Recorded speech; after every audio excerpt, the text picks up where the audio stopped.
Welcome to another bonus episode to Salmon Report, everyone. It's Haz, and I've kind of decided to categorize all my future Salmon Run videos into Salmon Report after all, as it should make it easier for everyone to find this type of content. If you're new here, consider checking out the Salmon Report main series for additional tips and hints for Salmon Run with the community, but in this episode I wanted to quickly touch on the topic of finding an Xtra Wave against Cohozuna, since in the last episode a shocking amount of people said they didn't know about this trick, which means it probably deserves a shorter video of its own.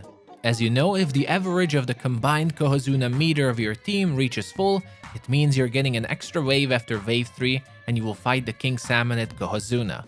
During this special wave, everyone is granted a unique egg cannon that weaponizes the poor Salmonid eggs against Cohozuna and allows you to defeat Chungus. The idea is that players defeat bosses and proceed launching poor eggs onto Cohozuna and rinse and repeat until the very end. The main problem is that most of the time teams get overwhelmed as they can't keep up with lesser Salmonids spawning all over the place, or there are too many annoying bosses that spawn and either end up splatted or just run out of time not being able to defeat Cohozuna. The big tip that everyone should know and utilize is that the egg cannon is the strongest weapon in Salmon Run, and there is no reason why you couldn't use it against anything other than Cohozuna.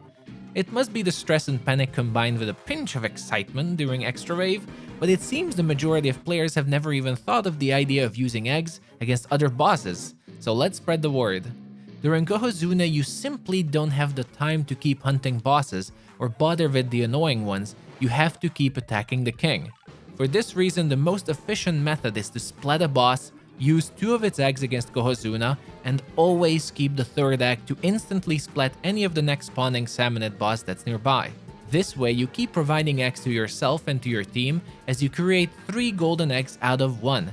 Not to mention, you trivialize Salmonid bosses. Keep in mind you still have to aim for the weak spots of bosses, so don't just throw them willy-nilly. But there are multiple tricks against all of them where a single egg throw can one-hit splat them, which I'm still experimenting with on all bosses, and once I'm done, I'll probably make a video on it too. But if you have any tips on how to use the golden eggs against other bosses, leave a comment and help each other. It's also not a complete waste to use a golden egg to potentially wipe out a whole horde of lesser Salmonids if they're overwhelming you. After all, anything that makes it easier for you to keep shooting at Cohozuna is a win. I do plan on making a big guide on how to defeat Cohozuna with a bunch of tips and strategies, so keep an eye out for that one in the future. But that's a wrap for this short bonus episode for today. Thank you so much for watching, everyone, and for additional tips and hints of Salmon Run, consider subscribing to the rest of the channel. I'll see you all the next time. Bye-bye.